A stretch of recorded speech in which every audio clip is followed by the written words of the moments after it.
अस्सलामुअलैकुम दोस्तों, welcome back to our channel find Urdu. Sense of humour. Sense of humour का मतलब है मज़ाहिया सोच, मजाक समझने की सलाहियत। सेंस ऑफ ह्यूमर का मतलब है मज़ाक को समझने, अप्रिशिएट करने और फ़नी बातों पर हंसने की सलाहियत।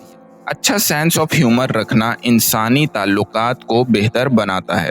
She has a great sense of humour and always makes us laugh. उसका सेंस ऑफ ह्यूमर बहुत अच्छा है और वो हमेशा हमें हंसाती है।